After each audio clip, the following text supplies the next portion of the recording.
A Inglaterra frustrou os torcedores que cantaram Wonderwall ao longo dos últimos dias. O futebol parece não ter voltado para a suposta casa.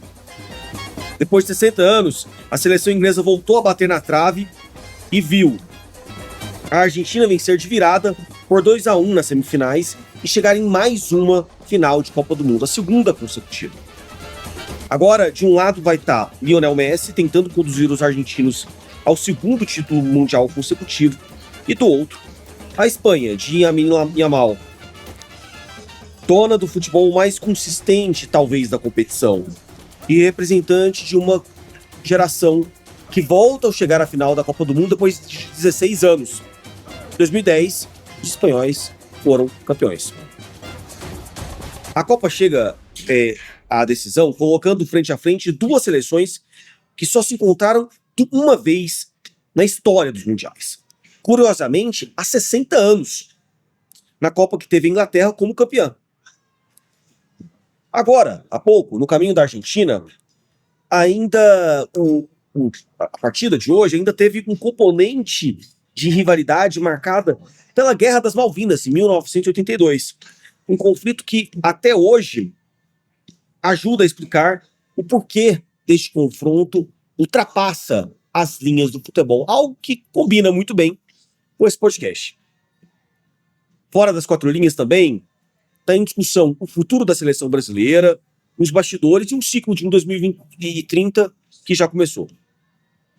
Para esse bate-papo, para esse Domingos Conversa na Copa, esse especial, esse penúltimo episódio, eu tenho a honra de entrevistar, não entrevistar, mas de participar numa boa conversa com a jornalista Luciana Vitorino, apaixonada pelo Vila Nova Futebol Clube, e o meu amigo que já participou desse podcast em outra ocasião, argentino por nascimento. Então esse podcast vai ter um componente de paixão um pouco maior, conselheiro do Goiás Esporte Clube, advogado, então vão ter algumas rivalidades para além, locais aqui, de um lado Vila Nova, de outro Goiás, enfim.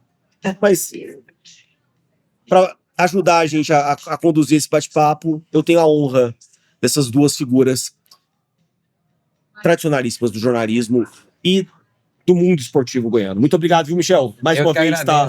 É um privilégio estar ao seu lado, da Luciana, e cada um que assiste. Ao final, esse podcast é especial, traz um pouco do futebol, da geopolítica, da verdade de trás das câmeras e análises diferentes. É inovador, é moderno e, além de tudo, é um bate-papo num local extremamente agradável. Aqui no Gersina, aqui no Setor Sul, um lugar super bacana. Tá nos apoiando também. Bom o Michel ter citado isso. E tá começando esse penúltimo bate-papo. Obrigado, Luciana, também por ter aceitado esse convite. Eu me lembro de ver você na cobertura esportiva. Sim. E é muito bom ter você aqui nessa mesa, tomando uma cerveja com você, falando sobre Copa do Mundo, política e futebol. Eu acho que hoje que tem vários componentes, né, para esse podcast. Depois de um tempo eu volto a falar de um assunto que eu falei durante muito tempo, né? Te agradeço, Domingos, por você ter lembrado de mim, né? Estou muito lisonjeada. E um projeto que você começou, a gente já está vendo que está dando muito certo esse seu podcast, né? Já as pessoas vão estar brigando para participar pelo seu podcast, porque você é realmente referência para todos nós. E um dia muito importante, né? Eu acho que são muitos sentimentos envolvidos. Tem os argentinos, né, que os brasileiros esperavam que a Inglaterra pudesse fazer diferença nessa semifinal. Isso não aconteceu. E, mais uma vez, a gente vai ter que engolir os argentinos. Então, tem um misto de inveja e admiração ao mesmo tempo. Você fala isso que os brasileiros vão ter que aguentar os argentinos à frente de um argentino por nascimento. Não, mas eu compreendo. Existe uma rivalidade produzida pela mídia que não existe do outro lado da fronteira. Tudo pelo contrário. O argentino valoriza, acredita e se espelha muito no Brasil. Sempre tem um olhar muito simples e apaixonado do Brasil. Se você perguntar para qualquer argentino qual que é o seu destino predileto da vida, é poder conhecer o Brasil, conhecer suas praias, conhecer as suas belezas, a sua cultura. Não existe uma boate argentina que não toque música portuguesa e brasileira. Não existe um local em Buenos Aires que não tenha um pouco no sentido da brasilidade. E eu compreendo, porque existe a rivalidade do futebol, mas que não ultrapassa as quatro linhas. Tudo pelo contrário, a admiração do povo argentino para o brasileiro é gigantesca. Muito diferente quando a gente fala da Argentina e Inglaterra. Aí sim, uma rivalidade, nunca querer ser o outro, sempre querer vencê-lo. Eu posso te falar de amizades do futebol que transcendem a nossa vida e a história, muito maior do que a gente às vezes não percebe. O Maradona, seu melhor amigo, não era um argentino, era o Careca no Napoli. O Messi, um dos melhores amigos dele, junto com o Paredes, era o Neymar. O Scaloni era o Djalminha. Mas isso aí não vende essa amizade. O que vende é a briga. Antes da gente falar sobre esse conflito geopolítico que envolve a partida que acabou de acontecer, você fala num ponto muito sensível, e você citou que essa rivalidade Brasil e Argentina, ela foi produzida pela mídia. Eu tenho certeza Eu faço uma pergunta um pouco polêmica. Galvão Bueno, naquela narração histriônica dele, aquela narração, contribuiu? Com certeza, eu não tenho dúvida disso. Eu tô personalizando mesmo. Pode personalizar. A Globo tem uma culpa gigantesca nisso aqui. E eu vou te dar exemplos concretos. Esses dias para trás, antes, quando a pré-Copa, perguntaram para o Scaloni, técnico da Argentina, um dos homens que está fazendo história, um dos poucos técnicos que leva 2 vezes a Argentina uma final consecutivamente, 2 vezes. Perguntaram se a Argentina não estivesse na Copa, para quem você torceria? E ele falou com todas as letras, Brasil. Eu não me imagino um técnico brasileiro tendo essa coragem de falar. Mas nem porque o brasileiro não quer, nem porque o brasileiro não tem amor pela Argentina. Então, pelo contrário, se a gente fizer uma roda de conversa aqui, a grande parcela da elite goiana já foi para Buenos Aires. Se tem essa rivalidade toda, por que amam Buenos Aires? Por que conhecem Buenos Aires? Porque não existe. Foi criado, existe um amor um pelo outro. E eu te falo de outra coisa que ninguém quer falar, que dói. Mas aqui no Brasil, quantos times de futebol tiveram algum ídolo argentino? E eu te falo hoje, nós temos aqui o Flamengo, que tem um goleiro argentino. Nós temos o Corinthians, que teve o Tevez. Não temos o Palmeiras, que só artilheiro é o Flaco Lopes. Nós temos o Fluminense, que teve o Cano. Nós temos o querido Botafogo, campeão da Libertadores. A única Copa da Libertadores tinha quantos argentinos? Tinha 2, Barbosa e Thiago Almada. E lá vai. E lá eu vou falar do Grêmio. Ou você quer que eu fale do Inter, com o D'Alessandro? Eu não me lembro de nenhum inglês. 11 anos, né? De ser... Eu não me lembro de nenhum inglês dar uma situação para algum time brasileiro. E se quiser ir para os goianos, vou falar Vila Nova Futebol Clube, um dos artilheiros que levou o time para uma série acima, que subiu o Vila, e eu sou o Esmeraldino, foi o Fortini. O Fortini torce para qual time? É de qual nacionalidade? Até pouco tempo atrás estava na direção do Vila Nova. Outro jogador que fez gol no Vila e levou o Vila para a Série B, o Maximiliano, primo do Messi. Isso aí o brasileiro esquece. Eu acho engraçado um vilanovense conseguir torcer contra a Argentina. É fácil. Luciana pegou assim, num ponto que a gente estava falando mais cedo. De onde vem essa rivalidade? A gente estava aqui acompanhando antes e eu posso falar, esse bar inteiro estava torcendo pela Inglaterra. Estava. Tanto é que no primeiro gol, né, parecia que era o Brasil fazendo o gol. Pois é. Né, quando a Inglaterra abriu o placar.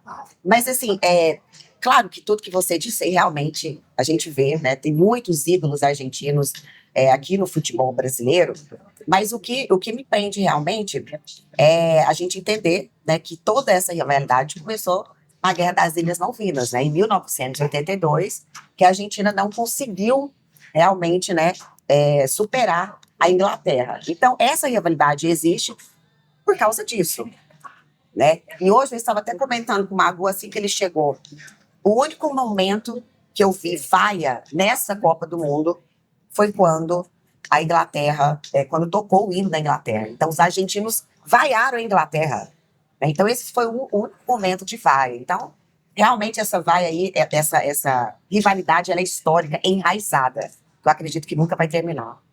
Mas a rivalidade entre essa rivalidade Brasil e Argentina, que a gente que exponencia, que nasce no futebol e vai também pro cotidiano.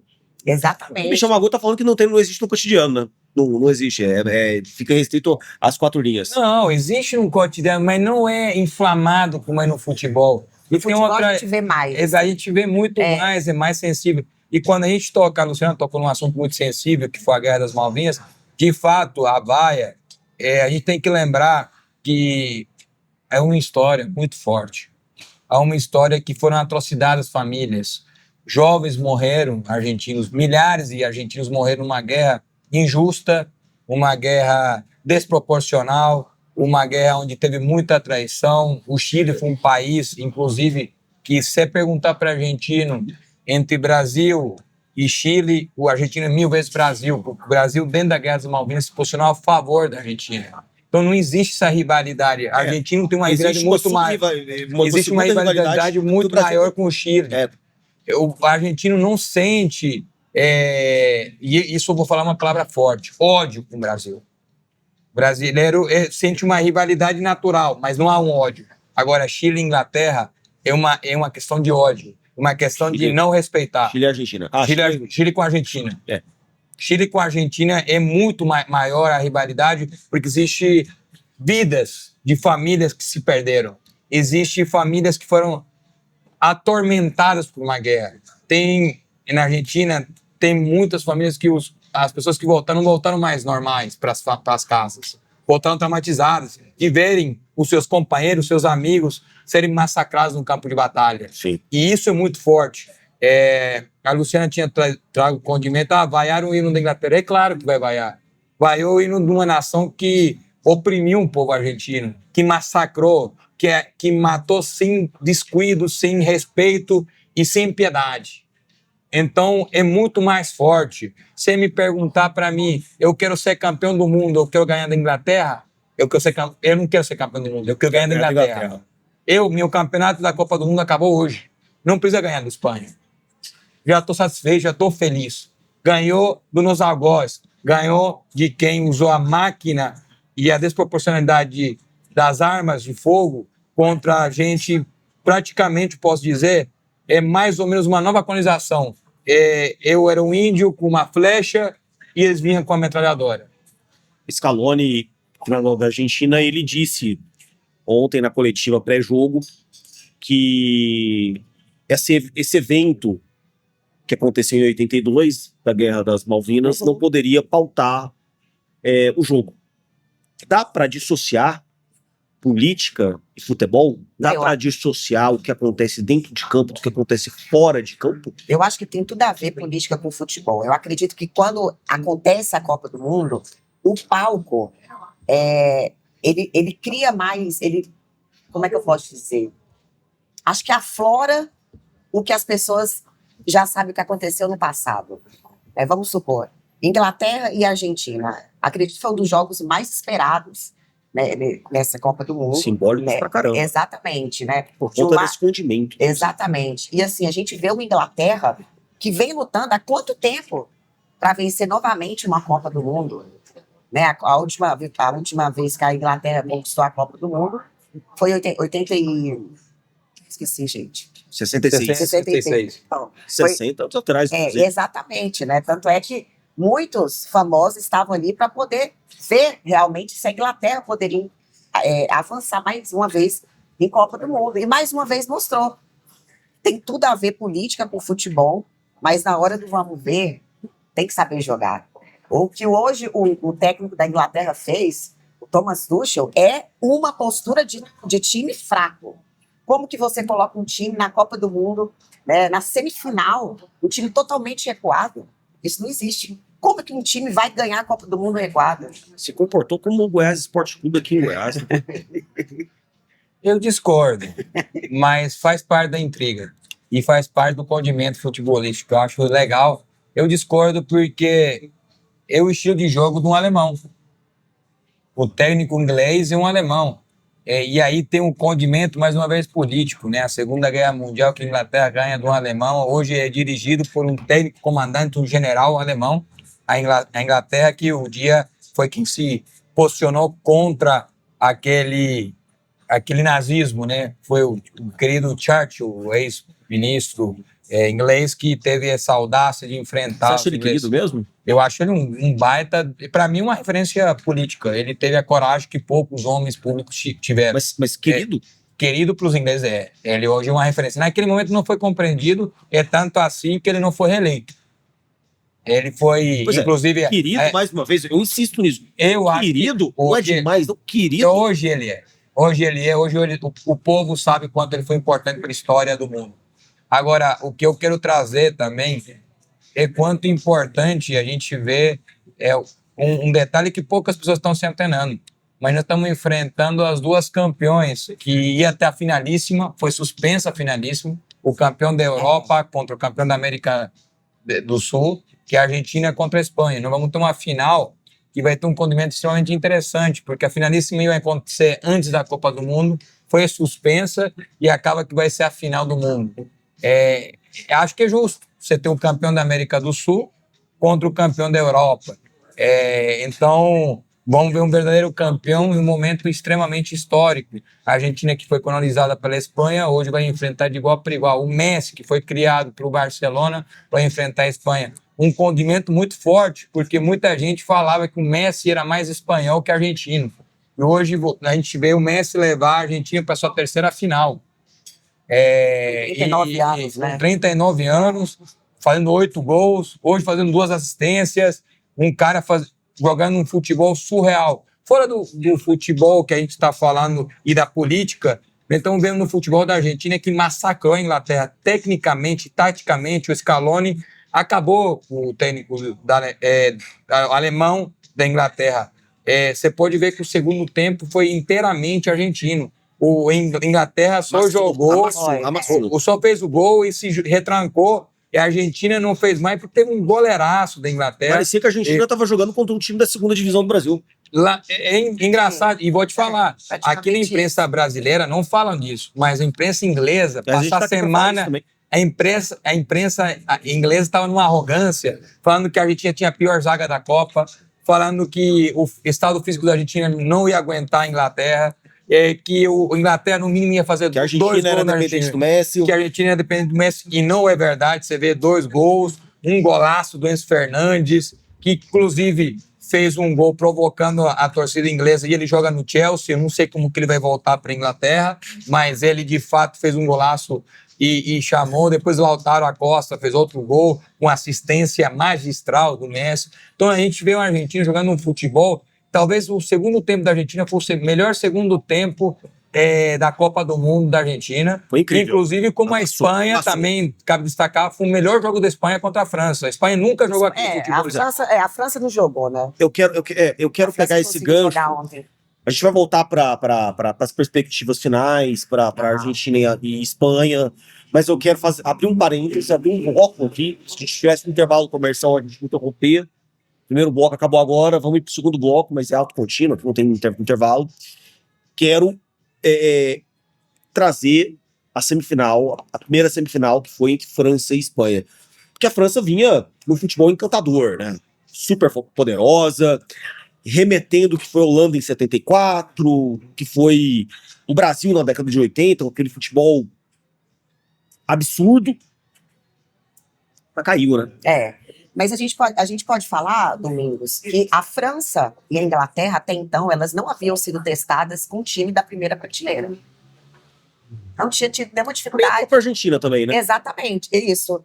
Então, o que aconteceu com a França? Sim, chegaram ao jogo achando que poderiam ganhar da Espanha por ter tido jogos convincentes até então, mas pegou uma Espanha que vem mostrando também desde o início da Copa do Mundo que é uma seleção consolidada. São 8 jogadores remanescentes desde 2021, né? Que foi a última vez que a Espanha, quando o Brasil ganhou da Espanha nas Olimpíadas, em 2021. E da Copa de Catar até essa, né, são 9 jogadores remanescentes. Então é a base consolidada, inclusive o técnico. Né? Então é uma seleção consolidada e enfrentou uma França que não conseguiu mostrar o que havia mostrado nos últimos jogos, né?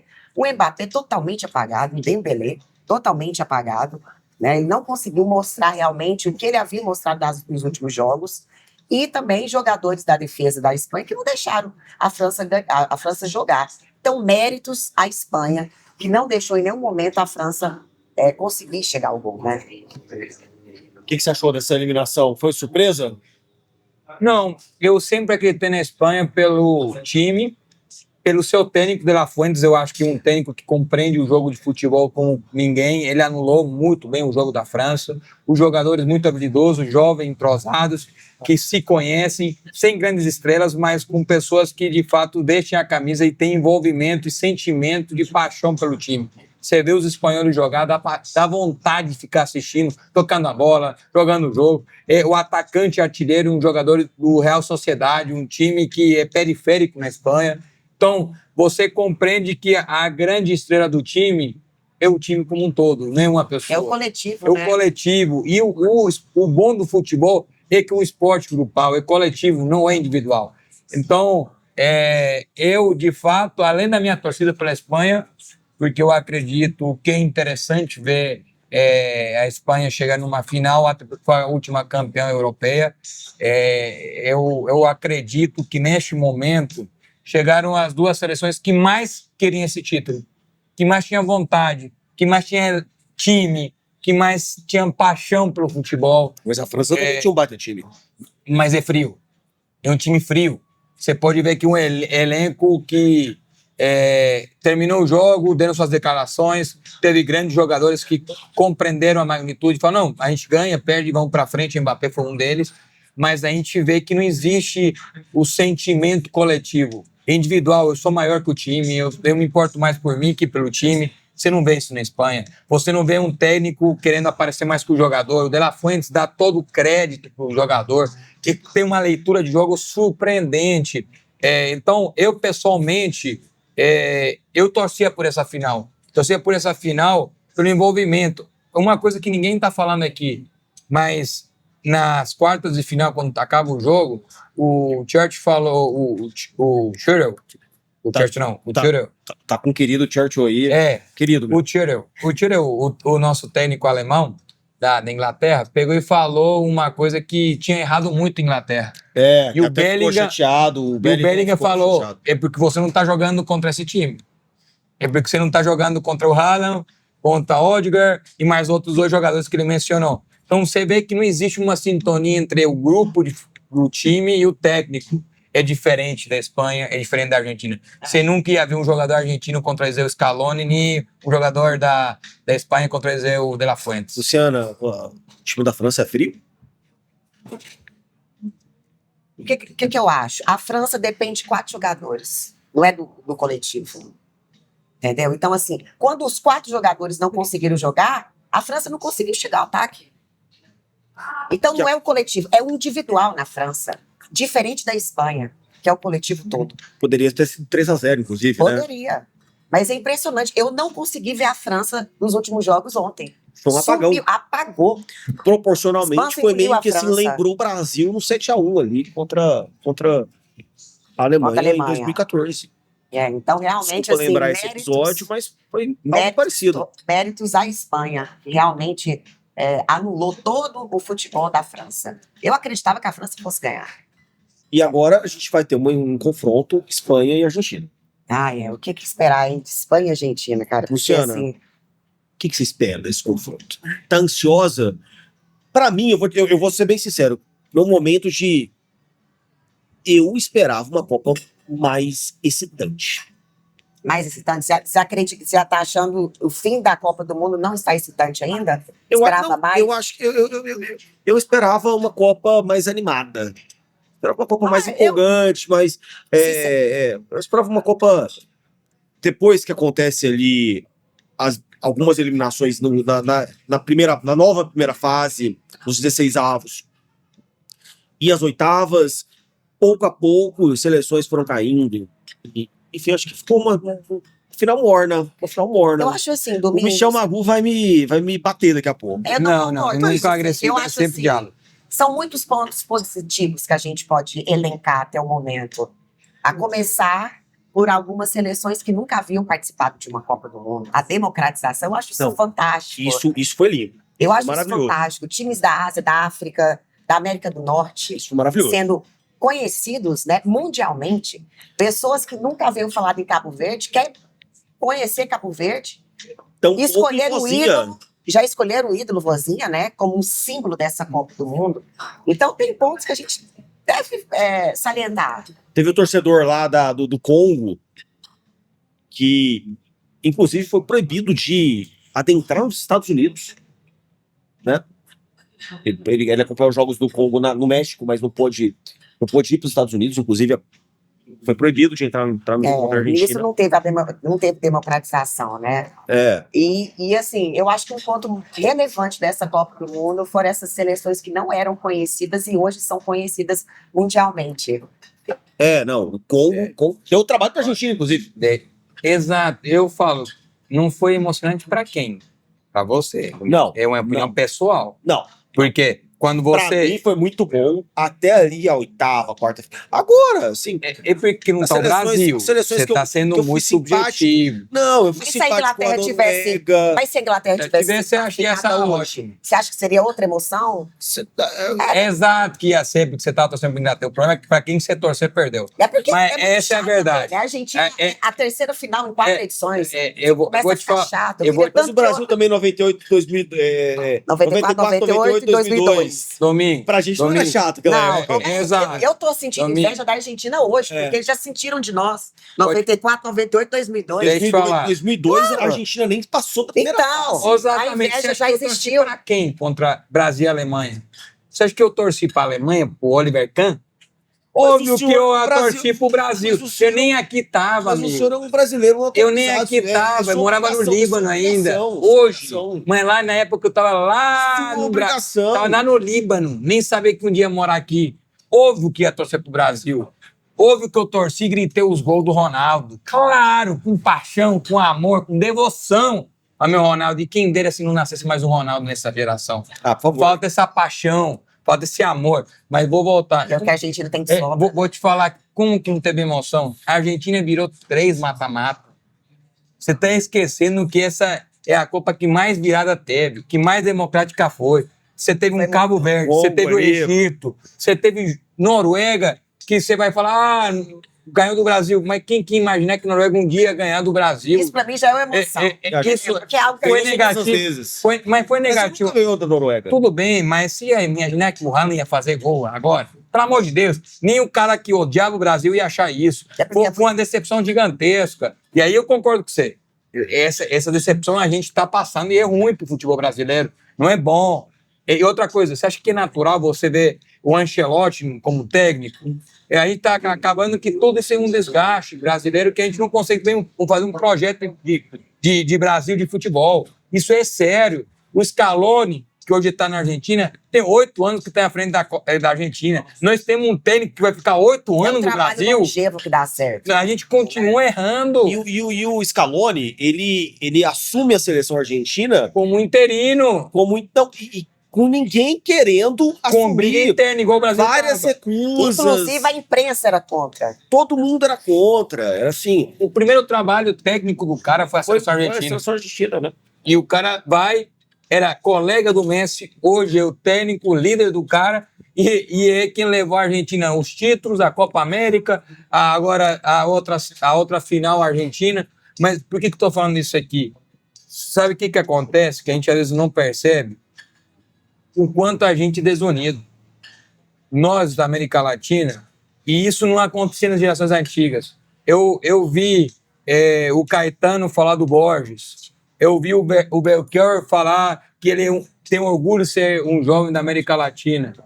Eu vi grandes poetas falarem do próprio Carlos Drummond, dos seus amigos literários na Argentina.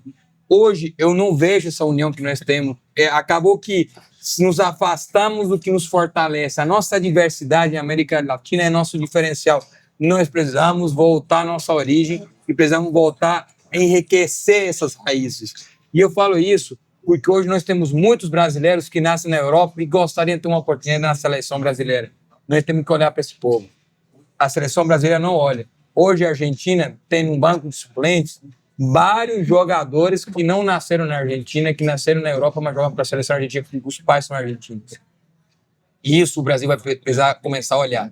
Voltar a ter o sentimento patriota na seleção também. A globalização fez com que...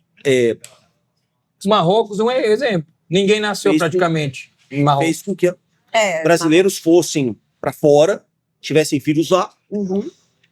e aí nós estamos, a CBF perde uma oportunidade de ter gente em outros lugares. Tem uma regra na CBF que parece que foi derrubada agora, inclusive. Não podia se convocar jogadores brasileiros Naturalizados? naturalizados. É.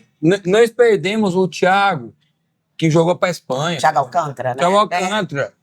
Ele é um cara Mas eu tinha acho que ele podia jogar Eu acho que ele totalmente. escolheria. Ele não tinha nenhuma identificação com a seleção brasileira. Tudo bem, mas a Pai, CBF tudo fez bem. alguma coisa? Hã? A Não CBF, fez nada. o pai dele foi da seleção brasileira. Óbvio que é optar pelo Brasil. O negócio que o Brasil não foi atrás, não tem uma política de trabalho em cima disso, Domingo.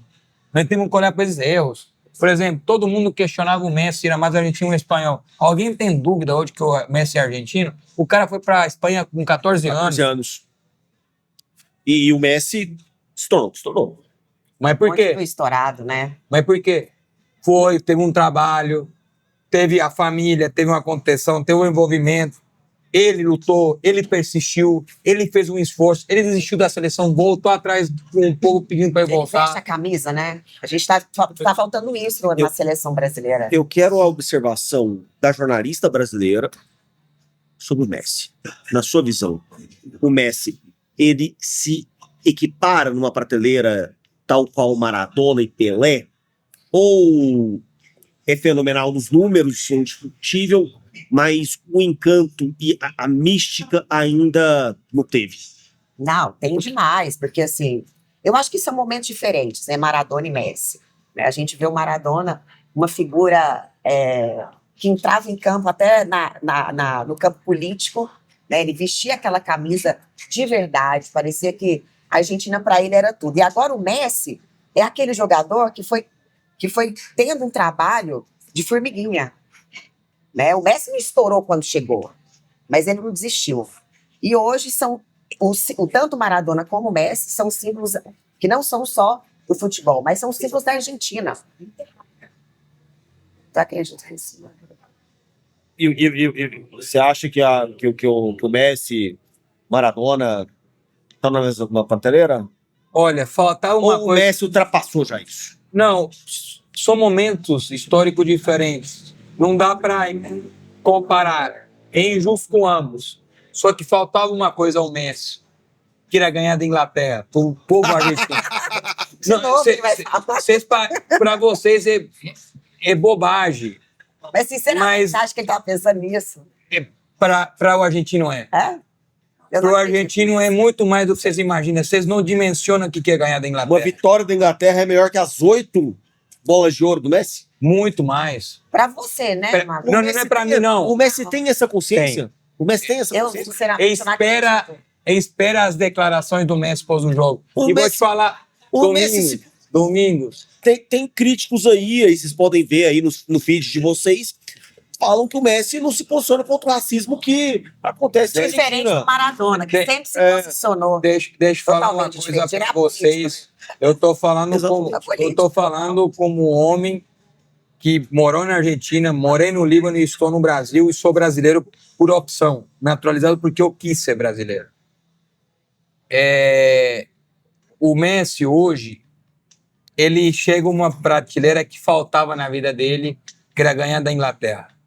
Ganhar da Inglaterra numa Copa do Mundo o coloca numa prateleira de ídolo e de herói. E eu falo e explico por quê. O Maradona, ele faz 2 gols contra a Inglaterra. Um gol de mão, que falam que foi Incrível. que foi Mão um de gol Deus, né? A mão a mão de Deus, que é emblemático, e depois um gol que ele ultrapassa todos os jogadores e ata o goleiro e faz o gol, que foi um golaço. 50 E isso tá na lista dos gols, dos 10 gols mais lindos da história. é exato. E esse gol 10 gols, né? Acho que o faz mítico por quê? Porque isso aconteceu 4 anos depois da Guerra das Malvinas. E o que falam?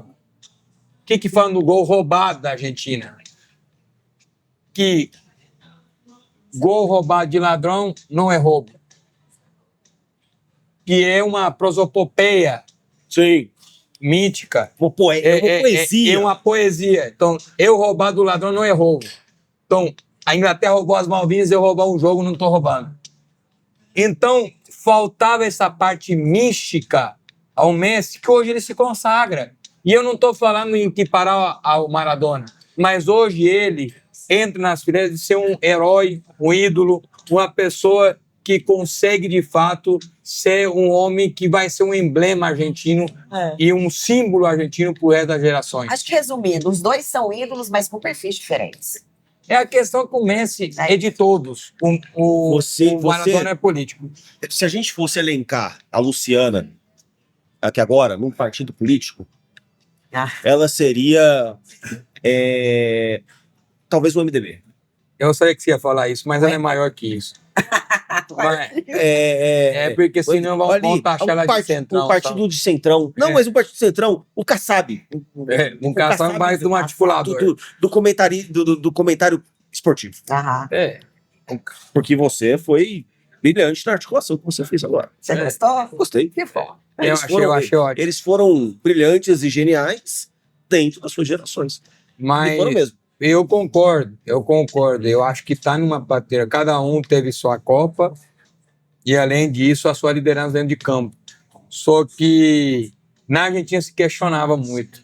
Aqui não se fala disso, mas se questionava que faltava esse gostinho de ganhar da Inglaterra. E hoje é virada. Gente, nós estamos falando que aos 80 e poucos minutos do segundo tempo estava 1-0 para a Inglaterra. Eu queria ter o sentimento que o argentino está tendo hoje, mas pelo Brasil. Seria incrível. Demais, porque assim, imagina. Cara, gente, pro povo argentino, isso é demais. Eles chegaram à 7ª final de uma Copa do Mundo. E se eles conquistarem. Tá se igualando a gente, né? Iguala ao Brasil. Olha o tamanho desse feito. E não teve pausa. Os anos consecutivos conquistando finais. O elenco só melhorou. Mas vocês têm que lembrar que a Argentina ficou. No Brasil, por enquanto, não. Calma, tem que ganhar para igualar. Não, nem igualar, vai ser tetra. Ainda falta. A Argentina vai ser tetra, ainda falta. Mas vocês têm que lembrar uma coisa. A Argentina ficou 24 anos amargando muita coisa. Então, vendo os dias de glória, vai ser muitos dias de inglória. A Argentina perdeu finais de Copa América, a Argentina perdeu finais de Copa do Mundo. Não foi fácil chegar até aqui e parecia que nunca ia acontecer. Um momento êxtase, interessante, a Argentina está chegando com justo fisicamente. Também, não é lá essas Copas. Está chegando com coração, com amor, com paixão, com devoção para o país, com unidade, com coletivo sendo prioridade, com compromisso, com responsabilidade um pelo outro, se doando pela equipe. Você está vendo um técnico compreendendo o jogo, fazendo todo mundo jogar, se adequando ao ritmo do Messi, jogando, tocando bola, tendo posse de bola. Nós temos que destacar muita coisa, mas a Argentina ainda não é uma campeã do mundo, não foi tetra, falta o jogo com a Espanha. Agora, o que eu quero dizer que uma seleção que vira 3 jogos de mata-mata tem que se respeitar. Tem que ser respeitado. A paixão, o amor. Era muito fácil você estar perdendo 2-0 com o Egito sem entregar o jogo. Não, foi até o final e virou. Era muito fácil com a Inglaterra. A bola não está entrando, vamos parar. Não insistiu, persistiu, resiliência, vontade, amor, paixão. E de repente entra uma bomba de um Enzo Fernandes, que um cara joga no meio. Golaço. Um golaço. O cara é jogador de qual time? Do Chelsea, na Inglaterra. Você não tem o que lembrar disso. Parece que a gente não lembra disso. O cara é capitão do Chelsea. O cara que faz o gol e grita e vai para provocar a torcida. Então, isso aí tem a ver com a vontade de querer vencer. E nunca desistir. É o que o argentino tem isso, né? Infelizmente. Ou felizmente, né? Felizmente para você e infelizmente para mim. Parece que esse foi um episódio, então, dedicado à Argentina, né? É isso? Não, foi dedicado à Copa do Mundo. Não, a questão foi que venceu. E lamentavelmente, a história escreve que vence. Estamos chegando na reta final desse podcast. Já estamos com quase 40 minutos. Acho que já passamos um pouquinho os 40 minutos. Eu preciso ir puxar o final. Mas eu preciso puxar o final pro futuro. Tem uma final. O final desse podcast antecede a final da Copa. Logo, quero saber a torcida de vocês. O Magu, acho que não preciso nem perguntar, né? Mas e o bolão de placarzinho, que a gente queria que fosse Brasil, né? Mas não é Brasil. Não é. Espanha e Argentina. Copa bom. Bom, eu vou apostar no 1-1 e a decisão vai ser nos pênaltis e Espanha campeã do mundo. Reproduzindo algo que aconteceu em 2022, em que a Argentina Foi campeã. nos pênaltis. Nos pênaltis. Só que agora, É Espanha. Espanha. Tá certo. Aposto na Espanha. Contrariando nosso amigo Michel Magu, que com certeza... Enfim. Qual será o resultado? Eu, por uma questão pessoal de superstição, eu não falo placar e não entro em bolão. Então, eu torço para a Argentina abertamente, isso não tenho dúvida. E, obviamente, claro. tá claro, a minha torcida é pelo time pelo qual eu torço. Eu não escondo, eu tenho posição e tenho lado. E vou falar por que eu quero que a Argentina ganhe. Eu quero que ganhe pelo Belchior, eu quero que ganhe pelo Carlos Drummond, pelo Vinícius e por tantos poetas literários que tiveram um vínculo real com a literatura argentina e brasileira, que se fizeram só um. E que hoje o Brasil e a Argentina se façam só um também na Copa do Mundo, para que a América do Sul brilhe lá na Copa do Mundo e, mais uma vez, nós ganhamos os europeus. Eu nunca apoiarei um colonizador, sempre apoiarei o colonizado. Vamos, Argentina. Incrível! Ai, ai. Esse foi mais um Domingos Conversa na Copa, o penúltimo podcast dessa série. Uma honra estar com o Michel Magu. Esse cara que eu adoro. A honra é minha. E ele participou de 2 vezes já nesse podcast. Privilégio e honra. Mais ainda honrado em ter essa jornalistaça que... Incrível. Obrigado mesmo, Luciana Vitorino, por estar aqui comigo nessa mesa. Obrigado. Eu que agradeço o convite, como eu já te disse, me senti muito lisonjeada de você ter se lembrado de mim. E eu queria participar do próximo. Eu ia falar que o próximo vai ser a gente vai ser depois da Copa, né? Vai ser o próximo. A final acontece nesse próximo domingo. Né? O próximo vai ser um especial que a gente vai fazer um balanço incrível de tudo isso. E eu quero fazer algo bem especial aqui. Talvez tentar fechar uma mesa inteira com vários convidados, fazer uma mesa redonda mesmo. Vamos ver se vai ser possível. Mas se não, eu acho que já tá fechado, viu, Luciana? Então tá. Não esquece de mim, que eu adorei. Valeu. Até a próxima. Um brinde. Não chores por mim, Argentina. Brinde. Dá na Espanha. E até a próxima. Não chore por mim. Viva Evita Perón. Até a próxima. A gente vai ter um último encontro, independente do campeão. Domingos Conversa na Copa. Acesse minhas redes sociais, acompanhe os cortes e tamo junto. Forte abraço. Obrigado por ter acompanhado este episódio. Domingos Conversa na Copa é uma produção DK Jornalismo. O roteiro e a apresentação são meus, Domingos Kettelben. A direção, edição, mixagem e design gráfico são de Lucas Coqueiro. O styling e apoio técnico é da Tainara Maia. As fotos são de Léo Irã. A trilha de abertura é de Star Austin. O Domingos Conversa na Copa é um projeto que tem apoio do Gessina Bar. Se gostou desse episódio, curta, comente e compartilhe. Assim você estará ajudando o projeto a crescer. Obrigado a todos pela audiência.